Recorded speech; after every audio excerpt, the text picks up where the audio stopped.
वक्त हमारे साथ में मौजूद है रामलीला सोसाइटी के कार्यवाहक अध्यक्ष राजकुमार वर्मा। वर्मा जी कैसे हैं?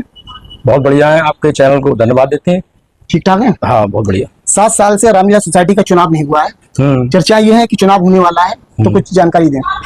हाँ, चुनाव है। 7 तारीख को नॉमिनेशन है रामलीला सोसाइटी का जी, और 14 जून 2026 को चुनाव है और 17 जून 2026 को अध्यक्ष एवं पदाधिकारी को चुनाव है। नहीं, लेट क्यों हो गया इतना? 3 साल का कार्यकाल होता है, 7 साल पे पहुंच गए आप लोग। हाँ, कुछ परिस्थिति ऐसी रही। जब हम लोगों का चुनाव हुआ था पिछले टर्म में, तो उस समय अरविंद शुक्ला जी को निर्विरोध अध्यक्ष बनाया गया था। ठीक है। तो 3 साल वो अध्यक्ष रहे। अच्छा, उस पीरियड में शायद 1 वर्ष कोरोना की वजह से रामलीला मेला हो नहीं पाया था। अच्छा। हाँ, तो 3 साल लगभग उनका कार्यकाल रहा। उसके बाद उन्होंने रिजाइन दे दिया। कुछ आपस में मेंबरशिप को लेकर कुछ ऐसा विवाद पैदा हुआ, जिस वजह से उन्होंने रिजाइन दे दिया। उसके बाद हम रविंद्र पाल जी एडवोकेट और मैं उपाध्यक्ष था, तो फिर रविंद्र पाल जी को उपाध्यक्ष थे, इसलिए उन्हें अध्यक्ष बना दिया गया जी। हाँ, फिर उन्होंने 3 साल लगभग मेला कराया, क्योंकि कोई नया व्यक्ति आता है तो उसे कुछ समय दिया जाता है। तो इस वजह से ये मेला लेट हो गया। इस वजह से लगभग 7 वर्ष हो गए, चुनाव नहीं हुआ। 7 वर्ष बाद चुनाव हो रहा है। तो 17 तारीख को है ये? सर, 14 को चुनाव है, 14 जून को। 14 जून को और 17 को अध्यक्ष एवं पदाधिकारी को चुनाव। अच्छा, 14 को कार्यकारिणी का चुनाव है। हाँ, 14 जून को कार्यकारिणी का चुनाव है। अच्छा अच्छा। और 7 तारीख को संडे को नॉमिनेशन है। कह रहा हूँ, कितने आपके मेंबर हैं आपकी सोसाइटी में? जानकारी है आपको? हाँ, जानकारी है। कितने हैं? लगभग 104 मेंबर है। 104 मेंबर है। कुछ लोगों का देहांत हो चुका होगा। हाँ, बहुत लोगों का देहांत हो गया। ये कार्यकारिणी में जो मेंबर जुड़े हैं, ये कब के हैं? आपको कुछ जानकारी है? ये मुझे तो ये पता है शायद शुरू के ही हैं ये लोग। बीच में सदस्यता खुली थी। उमेश जी के कार्यकाल में खुली थी। स्वर्गीय उमेश गुप्ता जी थे और हमारे चाचा बीडी वर्मा एडवोकेट महामंत्री थे। तो उस समय मेंबरशिप खुली थी। लगभग कितने साल पहले? लगभग 22-23 वर्ष हो गए होंगे। 22-23 वर्ष पहले सदस्यता खुली थी, उसके बाद में सदस्यता नहीं खुली है। उसके बाद आज तक सदस्यता नहीं खुली। क्यों नहीं खुल रही है सदस्यता? पूरे नवाबगंज में लोग विरोध कर रहे हैं इस बात का। चर्चाएं हैं कि साहब ये कुछ लोग हैं, चंद लोग हैं, रामलीला क्या इन्हीं का है, इन्हीं का अधिकार है रामलीला सोसाइटी पर? लोग चाहते, लोगों का सवाल है। लोग ऐसा है ना, जो अध्यक्ष इसको खोलना चाहता है, तो जो कर्णधार इसके है ना रामलीला सोसाइटी के, जिन्होंने अपनी मोनोपोली बना रखी है इसमें, तो वो लोग चाहते नहीं कि मेंबरशिप खुले। उन्हें क्या नुकसान है इससे? अब उनका निजी स्वार्थ कुछ होगा, निजी हित है, इस वजह से वो खुलवाना नहीं चाहते हैं। नहीं, उनका कोई नुकसान है? नहीं, वर्तमान में अध्यक्ष आप हैं। नहीं, अध्यक्ष तो मैं हूँ। मैं क्या कार्यकारी अध्यक्ष हूँ कुछ समय के लिए। मैंने चार्ज मिला मुझे स्वर्गीय रविंद्र पाल जी के एक्सपायर होने की वजह से, तो मैंने तुरंत पहली मीटिंग कराई, उसमें चुनाव की घोषणा कर दी। तो मेंबरशिप के लिए मीटिंग में हम लोगों की तय भी हुआ था।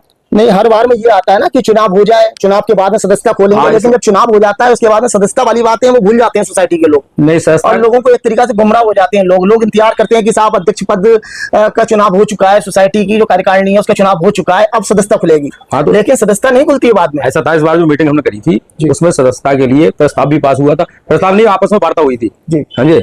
हमारे जो सोसाइटी महामंत्री है संतोष गुप्ता जी, उन्होंने पूरी जिम्मेदारी ली कि मैं सदस्यता खुलवाऊंगा। समझे? तो सब लोग एग्री भी हो गए उस समय।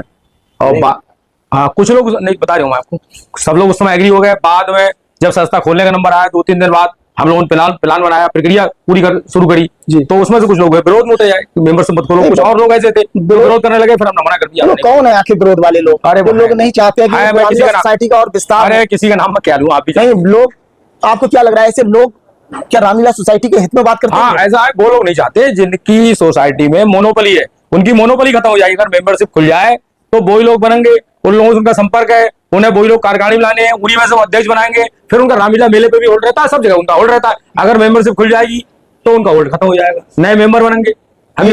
उनकी मर्जी के होंगे नहीं। ये सारी प्लानिंग है, ये सब है। बस इसलिए मेंबरशिप नहीं खुलवा, इसीलिए लोग विरोध करते हैं। इस बार भी लोगों ने विरोध करा, इसलिए मेंबरशिप नहीं खोली। पिछले 4-5 साल से जो विवाद चल रहा है, रामलीला जब चुनाव आने को होता है उससे पहले, कुछ समय पहले से शिकायतें का जो दौर शुरू हो जाता है, उसमें एक वजह ये भी है। हाँ, यही वजह, क्योंकि उन लोगों की डिमांड ये है कि सदस्यता खुलनी चाहिए, इसमें सब समाज के लोग और सब जगह के लोग इसमें शामिल। बिल्कुल खुलनी चाहिए। मेंबर बहुत कम हो गए। हाँ जी, जब मैं पहली बार चुनाव लड़ा था तो 200+ मेंबर थे और आज 100 के लगभग मेंबर रह गए। तो मेंबर की तो उसमें नए युवा शक्ति, युवा एनर्जी की आवश्यकता है उसमें। आधे से ज्यादा खत्म हो गए, और 90% उसमें मेंबर है जो 50+ है। 50 मेंबर लगभग ऐसे होंगे जो 60-70+ है उसमें। तो कैसे उत्थान होगा? अब जैसे जब लोग नहीं चाहे तो नहीं जोड़ा जाएगा, तो आप विरोध क्यों नहीं करते हैं? आप तो बेबाक बोलते हैं, खुल के बोलते हैं, आप इस चीज का विरोध क्यों नहीं करते हैं कि रामलीला सोसाइटी में नए लोग जोड़े जाए? इससे और निचले स्तर पे आ रही है। हमारी इच्छा थी जुड़ जाए, इस बार मेंबरशिप खुल जाए, लेकिन लोगों ने नहीं चाहा। हमारे कमेटी के कुछ लोग नहीं चाहा। आपके साथ में आपके जो महामंत्री है संतोष गुप्ता जी, अक्सर आवाज उठाते हैं कि सदस्यता खोली जाए। उन्होंने इस बार बहुत प्रयास करा और मीटिंग जो हुई उसमें भी सबसे ज्यादा प्रयास उन्हीं का है मेंबरशिप के लिए, मतलब एक राय करने का सबको, और सब लोग एक राय भी उस दिन हो गए। उन्होंने जिम्मेदारी ली कि हम मेंबरशिप खुलवाएंगे, हमारी सारी रिस्पॉन्सिबिलिटी है लेकिन उसके बाद उस हमारी कार्यकारिणी में से कुछ लोग बाद में विरोध में आ गए कि नहीं हम इच्छुक नहीं है, आप विरोध करने वालों के नाम जो है वो आप लेने से बच रहे हैं, क्योंकि समाज के सामने ऐसे लोगों के नाम भी आने चाहिए जो मेला की विस्तार जो होना चाहिए, रामलीला सोसाइटी का जो विस्तार होना चाहिए, उसमें जो रोड़ा लगा रहे हैं वो लोगों के नाम भी उजागर इस कैमरे पे होने चाहिए। आपको नहीं लग रहा है? नहीं, ऐसा नहीं, ऐसा इस तरीका से क्या हालात हो रहे हैं रामलीला सोसाइटी में? जो लोग हैं उनके निधन हो रहे हैं, कुछ लोग हो चुके हैं, लगातार संख्या है जो कम होती जा रही है और लोग अब विरोध कर रहे हैं। पिछले 5 साल से आप देख रहे हैं लगातार विरोध चल रहा है। शिकायतें इसीलिए हो रही हैं, उनकी मांग यह है कि रामलीला सोसाइटी में सदस्यता ओपन की जाए जिसमें तमाम समाज के लोग हैं उसमें शामिल हो। सही बात। लेकिन हठधर्मिता चल रही है। हाँ, वो लोग नहीं खोलने देते। पिछले बार हमारे वकील साहब जो स्वर्गीय रविंद्र पाल जी थे, उन्होंने मेंबर उसमें ही तय हुआ था, फिर बाद में फिर उनके लिए भी लोग विरोध में आ गए, फिर उनने भी विचारों। अच्छा, एक चीज और मैं पूछना चाह रहा हूँ, जैसे आपके साथ में सोसाइटी में जो महामंत्री संतोष गुप्ता हैं, आप हैं, ऐसे तमाम और लोग हैं जो इच्छुक हैं कि सोसाइटी में सदस्यता खोली जाए, तो आप लोग आवाज उठाते नहीं है जब आपकी बोर्ड की मीटिंग होती है? अरे सब आवाज कैमरे के सामने बोल रहे हैं। आवाज ही उठाई तभी तो ये तय हुआ था। इस बार हमने, संतोष है, 2-3 लोग और हमारी कार्यकारिणी थे, उन्होंने बहुत जोर शोर से आवाज उठाई। उसमें तब तय भी हो गया हम लोगों की मेंबरशिप खोलेंगे, उसके बाद चुनाव कराएंगे। लेकिन चुनाव की डेट डिक्लेयर कर दी, उसके बाद उससे पहले जो है वो जो तय हो गया कि 2-2 मेंबर सब लोग बनाएंगे, 30-40 लोग मेंबर बना लो और उसके बाद चुनाव कराएंगे। अब वो तय हो जाने के बाद फिर उसके विरोध के स्वर शुरू हो गए। जब विरोध शुरू हो गया तो फिर हमने मना कर दिया, हमने मत बनाओ मेंबर, मत बोलो, चुनाव कराओ सीधे। ये हुआ। तो सदस्यता नहीं खुलेगी? ना, इस बार तो नहीं खुलेगी। फिलहाल अब नेक्स्ट जो कमेटी आए, जो अध्यक्ष आए, उनकी इच्छा है, वो उनकी इच्छा है, वो खोलना ना खोले, क्योंकि ये तो बहुत पहले से चल रहा है ये सारी चीजें।